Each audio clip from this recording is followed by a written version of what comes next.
The proposal's been accepted, the contract signed, and it's time to get to work. In this lesson, we'll explore practical coaching skills that we can apply throughout our engagements. It's almost axiomatic to say that consulting is about effecting change. We're usually called upon to fix, improve, or help our clients to adopt something, or provide the rationale for doing so. So we'll take a deep dive into how we can excel at effecting change by using powerful questions and active listening, our core coaching skills, to navigate the personalities and cultural imperatives that define our client organizations. We'll also dive into how those changes involve an intervention, our participation in the research, analysis, design, communication, or implementation of whatever change is required to achieve our objectives, and how our participation is well served by our coaching skills. Finally, we'll see how coaching can be used to ensure changes stick, to embed them in the organization such that a permanent improvement is adopted wholesale by our clients and the organizations they lead or otherwise serve. So let's begin with what we're looking for when we engage our clients to ascertain their ability to change. Without change, or the motivation to change, the value of our work is severely compromised.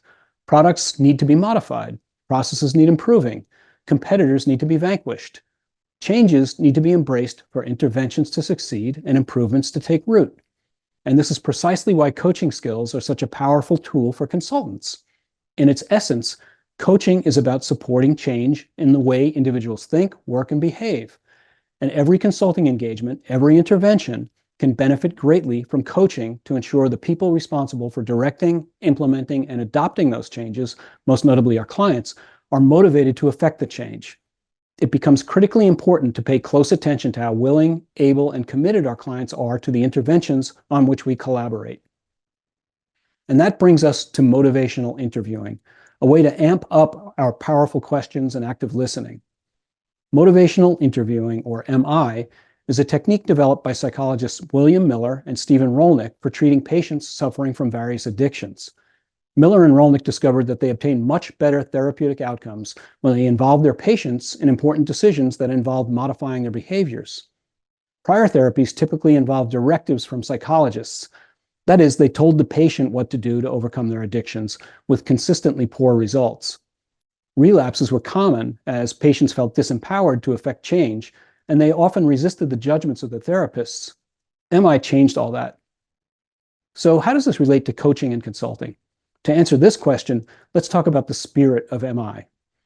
That's right, what the good doctors call the spirit of MI involves 4 vital aspects, the first of which is collaboration.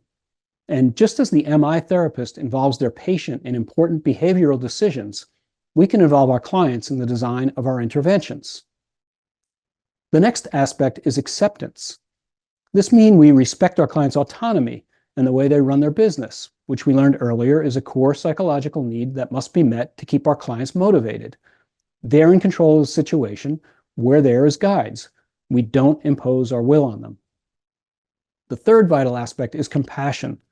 Defined as suffering with, we demonstrate compassion when we empathize with our clients, try to put ourselves in their shoes, so to speak, as we collaborate on specific solutions. Finally, there's evocation. In our discussions with our clients, we ask for their ideas, again, showing respect for their knowledge and experience, and supporting their competence, another psychological need. And there's quite a bit more to MI that's relevant to our work as good consultants who adopt coaching skills. Because MI involves more listening than speaking, it specifies what we should be listening for in order to gauge our client's motivation to do something on which we collaborate. One thing is desire. In conversation, we pick up that they want to do something. That's the first step. Next is ability. When a client suggests that they have the skills, staff, budget, or time needed to implement a change, or that with our help they can accomplish what they're setting out to do, they're expressing an ability to get something done. Another important cue when we're trying to determine their interest in doing the hard work of effecting change. The third is listening for reasons. When our clients tell us why they need to do something that involves us, they're providing a rationale for using our expertise. And then we have need. When our client says we need to do this, we know we have buy-in. These 4 cues help to illuminate just how invested our client is in changing. But what about actually getting to work? We may have ascertained a motivation for doing something, but what about actually doing it? That's where we listen for what's referred to in MI as mobilizing language. Mobilizing language involves a demonstrable commitment to doing something. This might mean signing off on a project plan or approving a budget. Clients are also mobilized when they simply imply a commitment by stating they're willing or ready to do something called activation in MI parlance. Finally, there's taking steps, actually completing activities that might be scheduled on a plan or assigning staff members to be part of a project team. Each of these cues demonstrates buy-in for our work together. As we engage in discussions with our clients using MI, we iterate through 4 distinct phases, often going back and forth through each as the conversation continues and engagement progresses. Those 4 phases are engaging, focusing, evoking, and planning. In the engaging phase, our goal is to reinforce a mutually trusting partnership. We might ask, where are you succeeding? Or how do you think we can be most effective working together? The focus is on the client. We show genuine interest in their perspectives, experiences, and challenges. This is especially not a time to offer advice or be directive in any way. We open ourselves up to the client and let them speak, listening actively for cues that reveal their intentions and commitment to working collaboratively. In this phase, we want to refine goals and crystallize expectations. As we enter the focusing phase of our discussion, we're working to prioritize our client's objectives. We might ask, what's the most important outcome from our working together? Or on which particular area would you prefer we start? We want to define our client's challenges concisely, reiterating what we learned during the sales process and confirming the general approach delineated in the proposal and memorialized in the contract. Finally, during the focusing phase, we want to zero in on a single priority to ensure we're working in the most effective way possible to ensure a successful engagement outcome. The heart of motivational interviewing is the evoking phase. This is where we work together to uncover strategies for solving the problem at hand and fulfilling the engagement objectives. This is where we ask, what ideas might you have? Or what have you seen work in the past that can be applied here? If they get stuck, prompt them further with questions like, if you had to come up with a solution, what would it look like? And my favorite, what would you do if you couldn't fail? This is the core dialogue we have with our clients throughout an engagement. It's where we defer to their knowledge and experience and ask permission prior to sharing our own observations or offering advice. We discuss possibilities, encouraging ideas, never judging what the client has to say, and always acknowledging their input as valuable.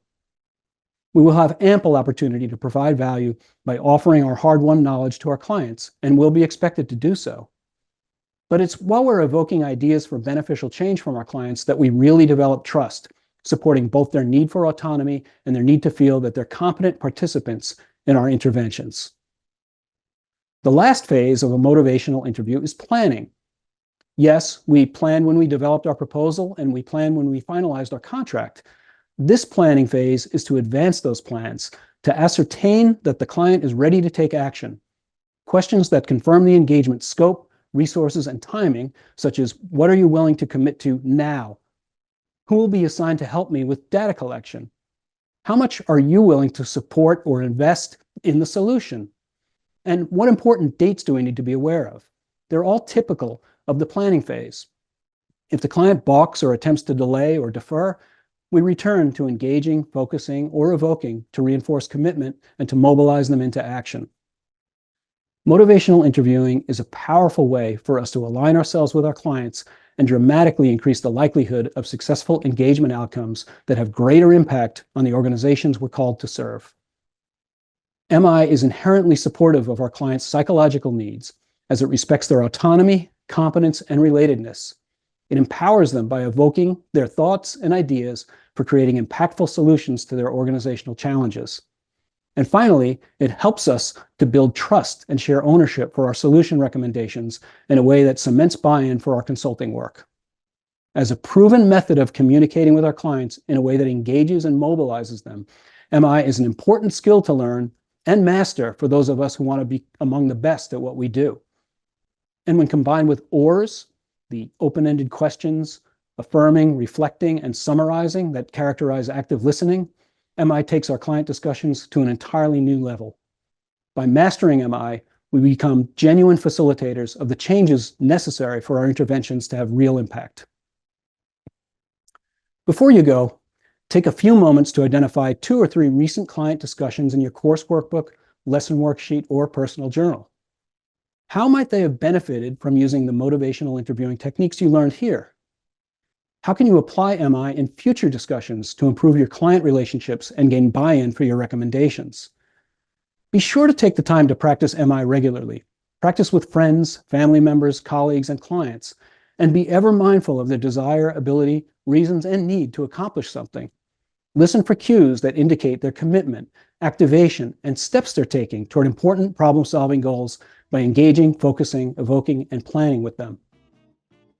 Up next, we'll tie everything together with what I call the virtuous circle, an idea that embodies all that we've discussed so far in a way that can enable us to consult with far greater impact and truly separate us from our competition.